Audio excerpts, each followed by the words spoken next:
नमस्कार साथियों, चाणक्य गुरु digital platform पर मैं आप सभी का हार्दिक स्वागत करता हूं। देखिए, आज जो है अपना ज्योमेट्री का पार्ट 4 है। थर्ड टाइप तक अपन ने पढ़ लिया था, जहां आपको एंगल की बात की गई थी और एंगल के बाद में आपका आता है फिर बहुभुज की बात की गई। बहुभुज के बाद में अगर बात करें, सबसे पहले बात आती है अपने पास त्रिभुज की। तो देखिए, त्रिभुज क्या होता है उसको समझिएगा। यहाँ है त्रिभुज और त्रिभुज से तात्पर्य क्या है आप समझिएगा। त्रिभुज किसको कहेंगे अपन? तीन भुजाओं से घिरी हुई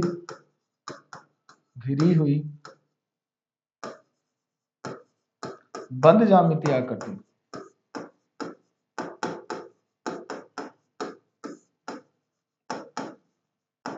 बंद ज्यामितीय आकृति त्रिभुज कहलाती है। त्रिभुज कहलाती है, ये आपको याद रखना है।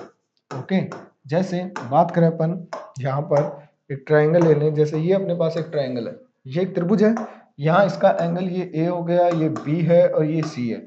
यहाँ याद रखेगा, angle A plus angle B plus angle C जो है, इनका ऐड हमेशा 180 डिग्री होता है। ये आपको हमेशा याद रखना है साथियों। ओके, इससे आगे चलते हैं और यहाँ बात होती है त्रिभुज के प्रकार। किसके प्रकार? त्रिभुज के। तो देखिए, यहाँ पर भुजाओं के आधार पर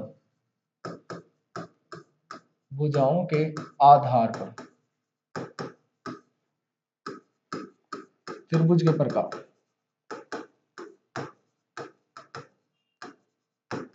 याद रखेगा, भुजाओं के आधार पर त्रिभुज तीन प्रकार का होता है: समबाहु त्रिभुज, समद्विबाहु त्रिभुज और विषमबाहु त्रिभुज। तीन नाम है, देखिएगा। सबसे पहला आता है समबाहु त्रिभुज।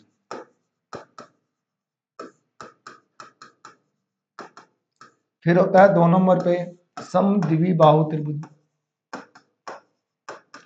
समद्विबाहु त्रिभुज। और थर्ड होता है साथियों विषमबाहु त्रिभुज।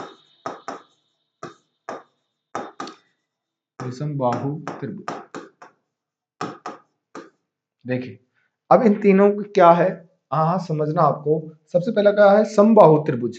देखिएगा, यहां पर अपने पास नाम है समबाहु त्रिभुज।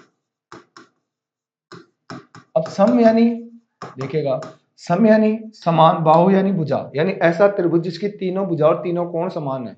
ऐसा त्रिभुज जिसकी तीनों भुजा और तीनों कोण क्या है? समान, वह कहलाएगा समबाहु त्रिभुज। जैसे अपने पास ये ट्रायंगल है। ओके, यहाँ पे अपन ने कह दिया ये एक समबाहु त्रिभुज है, ए बी सी। तो यहाँ पर इसमें क्या होगा, ए बी जो है वो बी सी के इक्वल है और बी सी जो है वो ए सी के इक्वल है। और एंगल ए जो है वो इक्वल है एंगल बी के और एंगल है सी के इक्वल। याद रखेगा, इसमें ऐसा होता है। और तीनों कोण बराबर है। तीनों कोण कितने के होते हैं? 60 डिग्री के होते हैं, क्योंकि 180 डिग्री को बराबर तीन भागों में बांटोगे तो 60 डिग्री आ जाएगा। इसको कहते हैं समबाहु त्रिभुज। दूसरा जो था समद्विबाहु त्रिभुज। तो देखिए, किसको कहेंगे समझिएगा। सम यानी समान, द्वि यानी दो, बाहु यानी भुजा, यानी ऐसा त्रिभुज जिसमें दो भुजा और दो कोण समान है, उसको समद्विबाहु त्रिभुज कहते हैं। जैसे अपने पास ये ट्रायंगल है, यहाँ पर मैं नाम दे दें इसको ए बी सी। तो यहाँ अपन कह सकते हैं ए बी जो है वो इक्वल है ए सी के और एंगल बी जो है इक्वल है सी के। इसको कहा जाता है समद्विबाहु त्रिभुज। तीसरी जो कैटेगरी है वो अपने पास है विषमबाहु त्रिभुज। विषमबाहु त्रिभुज किसको कहते हैं समझिएगा। ऐसा त्रिभुज जिसकी तीनों भुजा और तीनों कोण अलग अलग हो। ये एक त्रिभुज है। जैसे आपको यह नाम दे दिया ए बी सी, यानी यहां पर कहा जाए ए बी जो है वो नॉट इक्वल है बी सी के और बी सी नॉट इक्वल है ए सी के। और यहाँ पे एंगल जो ए है वो नॉट इक्वल है बी के और ये नॉट इक्वल है सी के। तो इसको कहेंगे विषमबाहु। विषमबाहु यानी तीनों भुजा और तीनों कोण क्या हो? अलग अलग, तो वो विषमबाहु त्रिभुज कहलाता है। ये था अपना भुजाओं के आधार पर त्रिभुज। और अब बात करें कोणों के आधार पर। कोणों के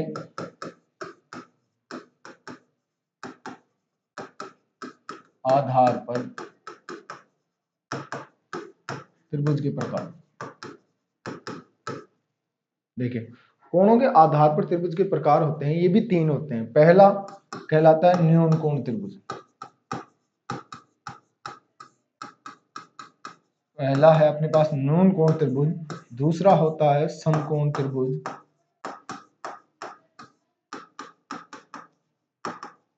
और तीसरा होता है अधिक कोण त्रिभुज।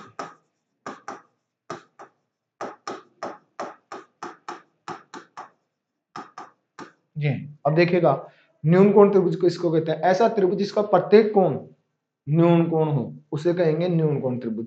समकोण त्रिभुज ऐसा त्रिभुज जिसका एक कोण समकोण होता है, जिसका एक कोण क्या हो, समकोण, उसे समकोण त्रिभुज बोलते हैं। और ऐसा त्रिभुज जिसका एक कोण अधिक कोण हो, उसे बोलेंगे अधिक कोण त्रिभुज।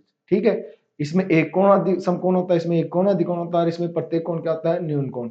ये है त्रिभुज के प्रकार, इनके नामों से ही पता चल जाता है अपने को। आगे चलते हैं और आगे इनके गुणधर्मों पर अपन बात करते हैं। देखिएगा, जो है अपने पास ट्रायंगल के गुणधर्म है, कुछ उनको आपको समझना है, तो अपन वन बाय वन समझते हैं। सबसे पहला गुणधर्म है, देखिएगा,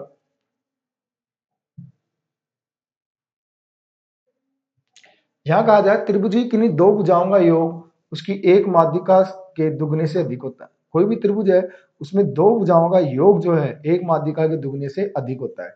इससे पहले आपको थोड़ा सा बता दें, ये त्रिभुज है, ओके, एक अपने पास नाम आएगा माध्यिका।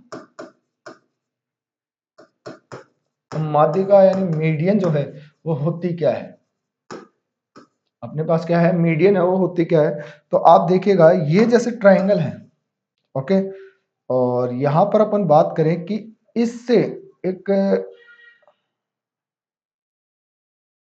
ऐसे लाइन आ रही है, और ये लाइन जो है ना इन दोनों को बराबर पार्ट में डिवाइड करिए, यानी ये दोनों पार्ट बराबर हैं, ए बी सी डी, और यहाँ पर इस लाइन की वजह से क्या हुआ, ये बी डी और डी सी क्या हो गए, इक्वल हो गए। तो ए डी जो है ना वो आपकी माध्यिका होगी, वो क्या कहलाएगी आपके पास, माध्यिका। ये चीज आपको याद रखना है, ये हमेशा बनती है माध्यिका, ओके।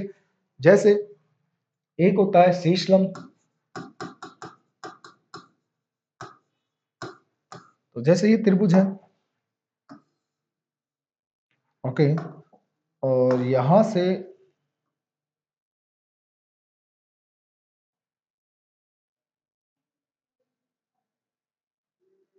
ये है, और यहाँ पे जो है आपको 90 डिग्री आ रहा है, इस भुजा पर क्या आ रहा है, 90 डिग्री।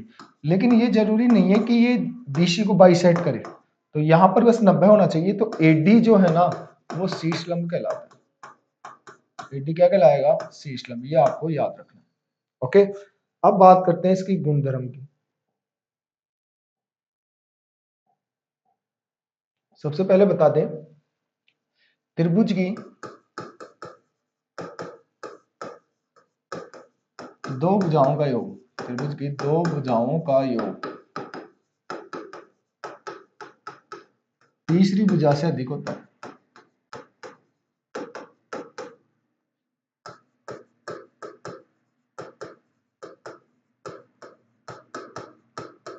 ये याद रखेगा, त्रिभुज की दो भुजाओं का योग तीसरी भुजा से क्या होता है, अधिक। जैसे अपने पास ये त्रिभुज है, ओके, इसके नाम दे दिया अपन ने ए बी सी। तो यहाँ दो भुजा ले लीजिए आप, ए बी और बी सी, ये दोनों ज्यादा होगा इनका योग ए सी से, ओके। या आप कह सकते हैं यहाँ ए बी और ए सी ले लीजिए, ये ज्यादा होगा किससे, बी सी से। या आप कह दीजिए ए सी प्लस बी सी जो है वो ज्यादा होगा किससे, ए बी से। त्रिभुज की किन्हीं दो भुजाओं का योग सदैव तीसरी भुजा से अधिक होता है, ये आपको याद रखना है। दूसरा है कि त्रिभुज की किन्हीं दो भुजाओं का अंतर, दो भुजाओं का अंतर तीसरी भुजा से कम होता है।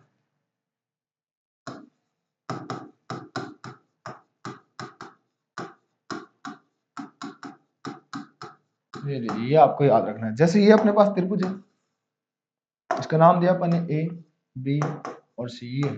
तो यहाँ पे दो भुजाओं है, यानी ए बी में से अगर मैं ए सी निकाल दूं तो ये कम रहेगा किससे, आपके पास बी सी से, ये लीजिए। और अगर मैं कह दूं ए सी में से मैं बी सी निकाल दूं तो ये कम रहेगा किससे, ए बी से। और अगर आपको कहूं ए बी में से आप निकाल दीजिए ए बी सी, तो ये कम रहेगा इससे आपके पास ए सी से। इन दो भुजाओं का अंतर जो है वो हमेशा तीसरी भुजा से कम होता है। ठीक है ना, ये चीज आपको हमेशा याद रखनी। आगे त्रिभुज का परिमाप, त्रिभुज का परिमाप सदैव उसकी माध्यिकाओं के योग से अधिक होता है। जैसे ये त्रिभुज है अपने पास, ओके, और यहां अपन इसकी माध्यिका ले ली, एक माध्यिका तो ये हो गई,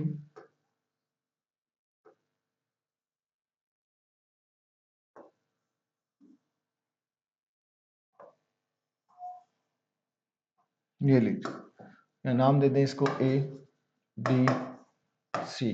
तो भुजाओं का योग तो क्या हो गया, A B plus B C plus A सी।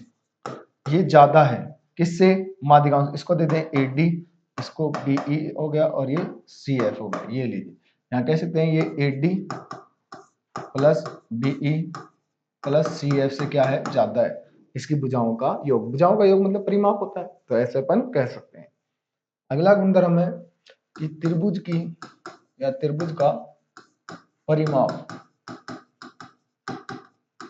सदैव शीर्ष लंबों की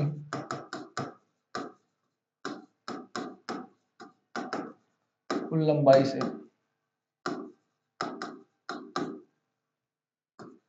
अधिक होता है।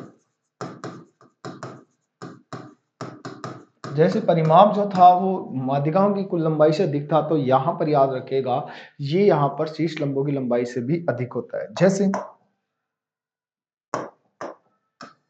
ये अपन ने बना लिया, क्या है, ये त्रिभुज है और यहाँ पे शीर्ष लंब ले लिए, इस भुजा पर तो ये हो गया और इस भुजा पर ये है, इस भुजा पर ये है, ओके।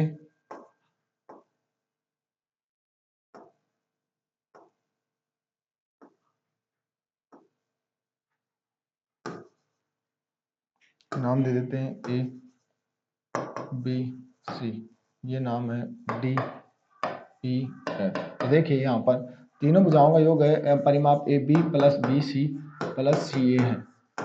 ये ज्यादा है किससे, ए डी से प्लस बी ई से प्लस सी एफ से, इनके योग से क्या है, अधिक है। ये आपको याद रखना है, ऐसा हमेशा किसी भी ट्राइंगल में हैपन होता है। आगे चलें तो यहाँ बताया जा रही है आपको एक और थ्योरम, जो गुणधर्म है त्रिभुज का, यहाँ की त्रिभुज की किन्हीं दो भुजाओं का योग सदैव उसकी एक माध्यिका के दुगने से अधिक होगा। यानी अगर आप यहाँ पे ट्राइंगल ले लेते हैं,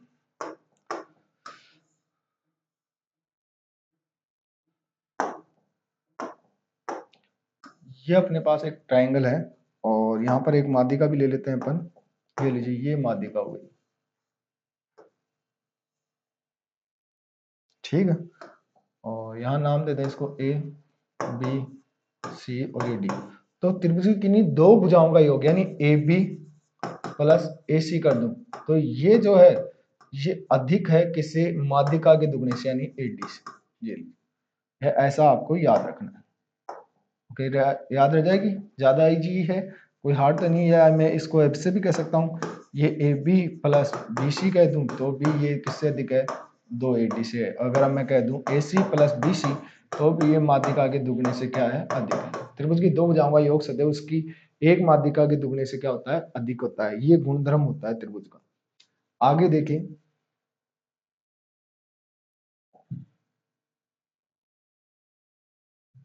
यहाँ कहा गया है त्रिभुज की दो माध्यिकाओं का योग सदैव तीसरी माध्यिका से अधिक होता है। यानी यहाँ पर अगर अपन ट्राइंगल ले लेते हैं, जैसे कि ये रहा, और इसकी तीनों माध्यिकाओं का कंस्ट्रक्शन कर देते हैं,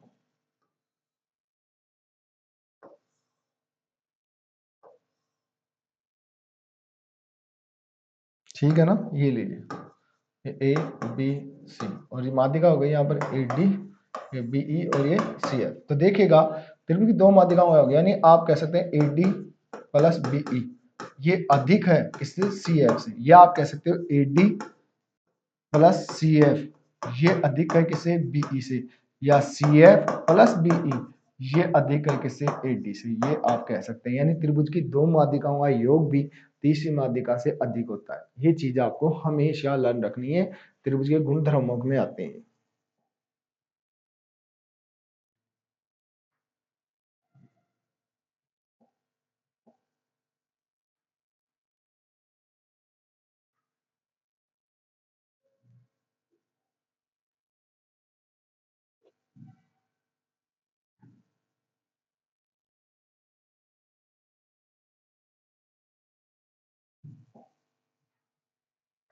देखिए यहाँ पर एक गुणधर्म है आपके पास, यहाँ बताया जा रहा है कि यदि किसी त्रिभुज की दो माध्यिकाओं का समवर्त शीर्ष कोणों को समद्विभाजित करे तो वह त्रिभुज जो है वो सदैव समबाहु त्रिभुज होगा। अगर आपको यहाँ ऐसा कह दिया जाए, जैसे मान लीजिए ट्राइंगल है, अगर आप डायग्राम से लेंगे तो जल्दी समझ जाएंगे, और यहाँ पर आपको दो माध्यिकाएं बताई जा रही है, दो माध्यिकाएं समवर्त शीर्ष कोण को, यानी एक माध्यिका तो ये हो गई और एक माध्यिका हो गई ये। ओके, अब यहाँ समझिएगा, इसको नाम दे दें अपन A B C D और ये E है। यहाँ पर ये कौन है ना, ये बाइसेक्ट हो रहा है, ये हो रहा है बाइसेक्ट। ओके, यानी ये एकदम बराबर कट रहा है और ये भी बराबर कट रहा है इस माध्यिका से। तो आपका ये ट्राइंगल है ना, ये ABC, ये एक समबाहु त्रिभुज होगा, ये आपको याद रखना है।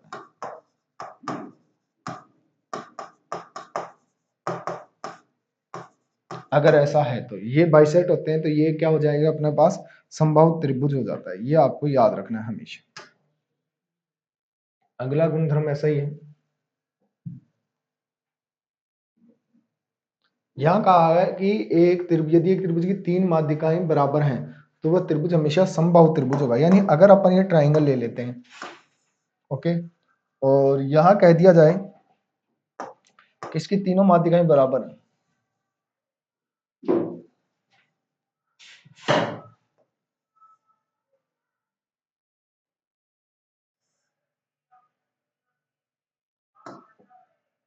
यहाँ हो गया A B C D E F, ये ठीक है। अगर आपको कहा जाए, यदि यहाँ कहा गया कि AD जो है वो बराबर है BE के और बराबर है CF के, तीनों माध्यिकाएं समान है, तो आप कह सकते हैं कि जो ABC है, ABC त्रिभुज है, एक समबाहु त्रिभुज होगा।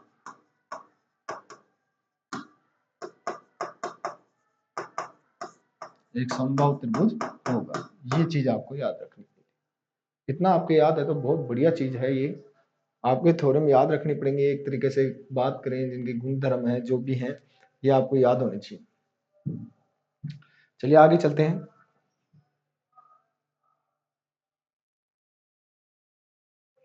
ये आगे बताया जा रहा है आपको कुछ और, यहाँ कहा जा रहा है किसी त्रिभुज के एक शीर्ष पर बना बहिष्कोण उसके अंतराभिमुख कोणों के योग के बराबर होता है। थ्योरम है, याद रहनी चाहिए आपके। देखिए जैसे ये त्रिभुज बना दिया जाए,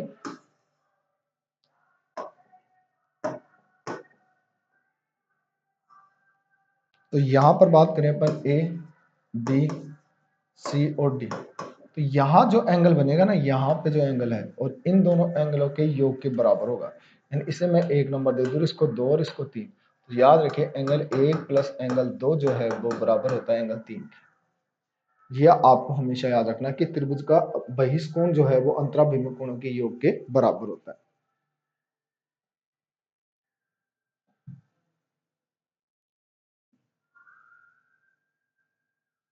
यहाँ पे अपने पास अगली थ्योरम है, यहाँ कहा जा रहा है कि त्रिभुज ABC में AL है ना, एक कोण का अर्धक है, एक AL कोण A का आंतरिक अर्धक है, तो अंतः कोण B और बहिष्कोण C बराबर होगा 2ALC के। देखिए क्या बताया जा रहा है आपको, ये यहाँ पर एक त्रिभुज बना लेते हैं अपन,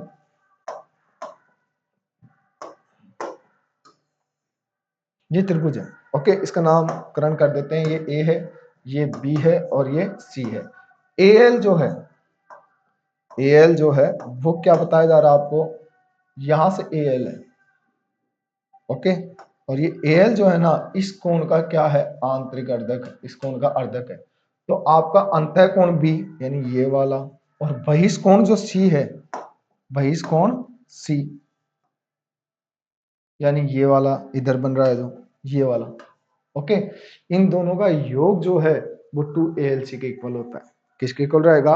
2ALC के। ALC कौन कौन सा है? ये ALC ये वाला हो गया, यानी ये कोण का दुगना इन दोनों के जोड़ के बराबर होता है। ये आपको हमेशा याद रखना।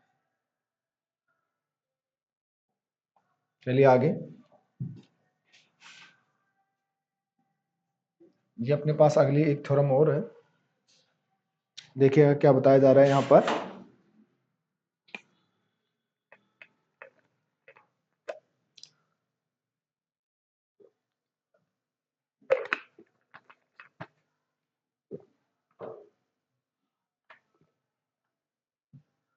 देखिए, त्रिभुज एबीसी लेना है अपने को। सबसे जैसे कह रहा है ना वैसे आपको याद रखना है। ये त्रिभुज एबीसी हो गया। ओके, ए बी और सी। यहाँ कहा गया ए एल है ना, ए कोण का आंतरिक अर्धक है। ये लीजिए ए एल जो है यहाँ पर ए एल। ओके, ये इस कोण का क्या है? आंतरिक अर्धक है, यानी ये पार्ट और ये पार्ट दोनों क्या है? इक्वल है। फिर बताया ए एम है ना, बीसी पर लंब है। यहाँ पर बताया गया है कि ये ए एम है, ये क्या है? इस पर बीसी पर लंब है। तो आपको बताया एंगल एम ए एल, यानी एंगल एम ए एल, यानी ये एंगल होगा, ये एंगल जो है एम ए एल, ये क्या है? 1/2 BC माइनस AC होगा। यहाँ पे B और C में कोई भी बड़ा हो सकता है। यहाँ पे B बड़ा हो सकता है C से, या आप कह सकते हैं एंगल C बड़ा हो सकता है B से। वो क्वेश्चन की डिमांड पर डिपेंड करेगा, कैसे क्वेश्चन ने दे रखा है। तो आपको ये हमेशा याद रखना है, ये कोण है ना, इसका और इसके अंतर का आधा होता है। ओके, ज्यादा हार्ड नहीं है, चीजें बहुत आसान है अगर आप चीजों को समझते हैं तो। आई थिंक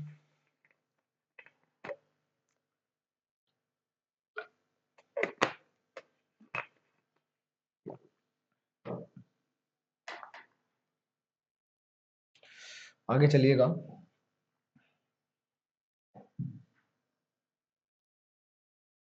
आगे आपको एक थ्योरम और दे रखी है। यहाँ कहा गया है त्रिभुज एबीसी में बीई कोण बी का अर्धक है।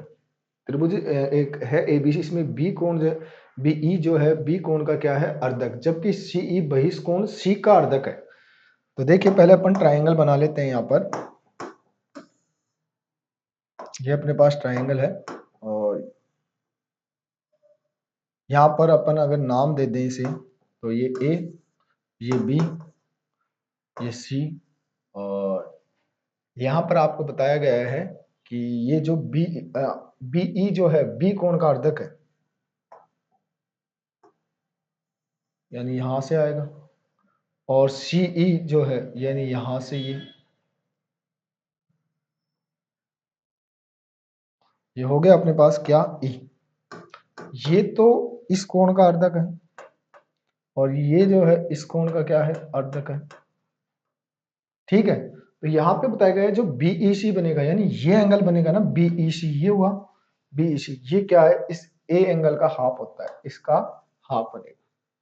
यानी अगर यहाँ पर अपने पास 50 है तो 25 यहाँ बनेगा, यहाँ 30 है तो यहाँ आपके पास 15 बनेगा। अगर यहाँ 15 है तो यहाँ डबल हो जाता है। ठीक है ना, तो इतना अपने को याद रखना है। चलिए थोड़ा सा आगे चलते हैं, और यहाँ पर त्रिभुज के केंद्रों के बारे में चर्चा की जा रही है। देखिए त्रिभुज होता है, उसके केंद्र होते हैं। त्रिभुज के क्या है? केंद्र। और यहाँ आपको बताया जा रहा है कि त्रिभुज के जो केंद्र हैं वो कौन कौन से हैं। देखिएगा,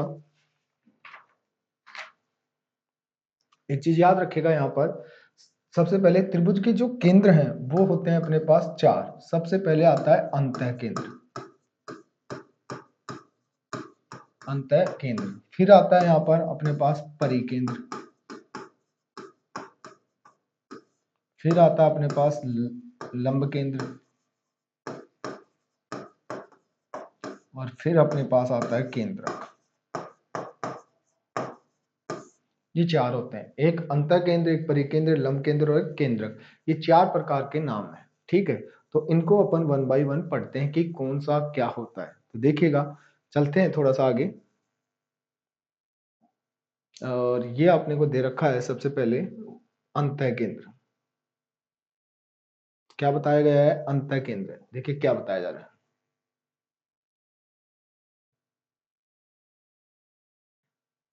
यहाँ कहा जा रहा है, सॉरी परिकेंद्र, सबसे पहले अपने को परिकेंद्र दिया है। तो परिकेंद्र क्या है? किसी त्रिभुज की तीनों भुजाओं के लंबवर्धक का प्रतिच्छेद बिंदु उस त्रिभुज का परिकेंद्र कहलाता है। क्या बताया जा रहा है? किसी त्रिभुज की तीनों भुजाओं के लंब अर्धकों का प्रतिच्छेद बिंदु ही उस त्रिभुज का परिकेंद्र कहलाता है। पहले अपन एक बार क्रिएट कर लेते हैं कि परिकेंद्र बनेगा कैसे। तो देखिए, जैसे अपने पास ये त्रिभुज है,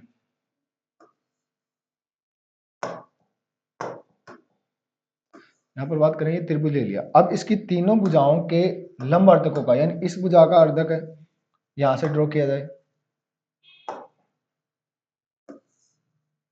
इसका किया जाए, और एक ये नीचे वाले का किया जाए।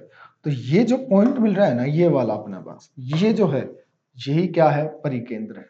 क्या कहलाएगा? ये परिकेंद्र कहलाएगा।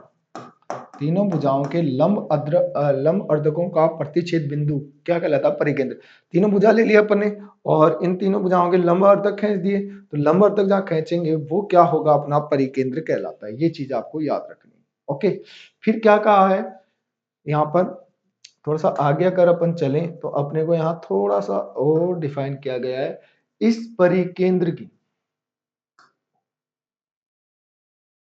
यहाँ बताया जा रहा है इस परिकेंद्र की त्रिभुज की तीनों शीर्षों से दूरी समान होती है।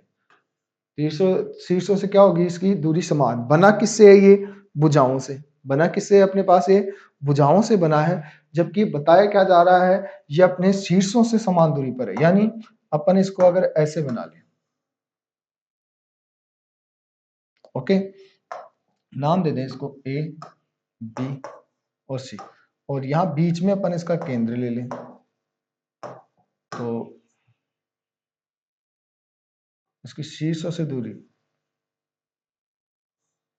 इसकी किसके है? शीर्षों से दूरी क्या है? समान है अपने पास। तो अपन शीर्ष से ये दूरी लेंगे, यहां से यहां तक, यहां से ये ले ली है, और यहां से अपन ने इसको ले लिया है। ओके, और इसका परिकेंद्र ले लिया अपन ने ओ। परिकेंद्र क्या ले लिया अपन ने? ओ ले लिया। तो यहां पर अपने शीर्षों से दूरी समान है। इट मीन ये कह रहा है कि ओ ए जो है वो बराबर है ओ बी के, और ओ बी जो है वो बराबर है ओ सी के। ये चीज आपको याद रखनी है। ओके, पहली बात ये। ओके, और यही क्या कहलाती है? इस परिवृत्त की त्रिज्या कहलाती है। यानी ये सभी परिवृत्त की त्रिज्या कहलाएंगे आपके। क्या कहलाएंगे? परिवृत्त की त्रिज्या। ये आपको याद रखना है। दूसरा इंपॉर्टेंट बात यहाँ पर आपको, कि यहां बता दूं आपको कि जो एंगल BOC है, एंगल BOC है, ये इस एंगल जो A है इसका डबल होगा। ओके, यही आप कह सकते हैं कि एंगल जो AOC है, एंगल AOC जो है, ये AOC डबल होगा एंगल B का। और जो आपके पास दे रखा है एंगल बना आपके पास AOB, ये एंगल है AOB, ये डबल होगा एंगल C का। ये चीज आप और याद रखिए। इसमें ऐसा होता है जब परिकेंद्र की बात होती है।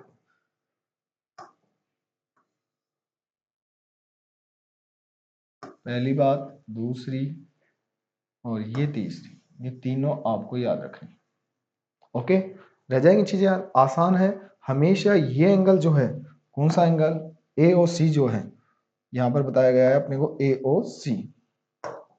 तो ये जो BOC है ना, ये BOC देखिए, ये BOC ये किसका डबल है? इस A का। और AOC मतलब यहाँ पर अगर AOC देखें आप, तो ये एंगल है AOC, ये वाला एंगल जो है ये किसका डबल है? एंगल B का। और बात करें अपन AOB की, तो एंगल आता है AOB, ये है, ये एंगल AOB जो है वो C एंगल का क्या होता है? डबल होता है। ये चीज आपको हमेशा याद रखनी है।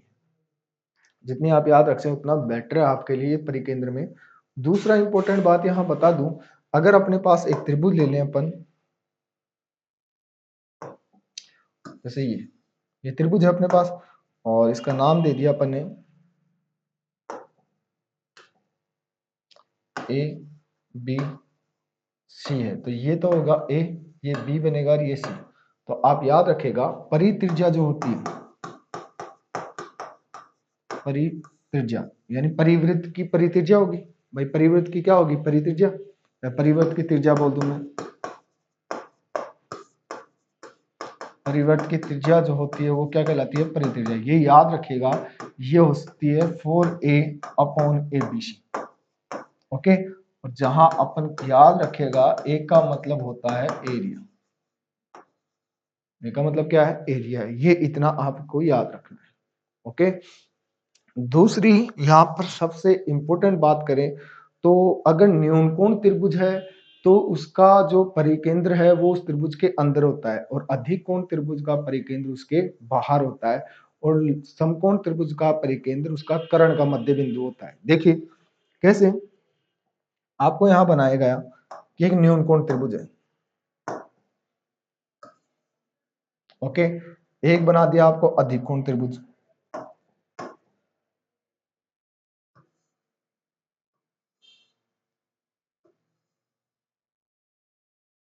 और एक बनाया गया समकोण त्रिभुज।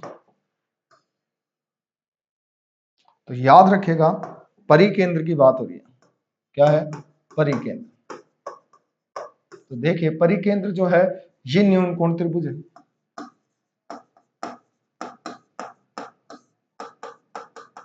ये आपके पास क्या है? अधिक कोण त्रिभुज है।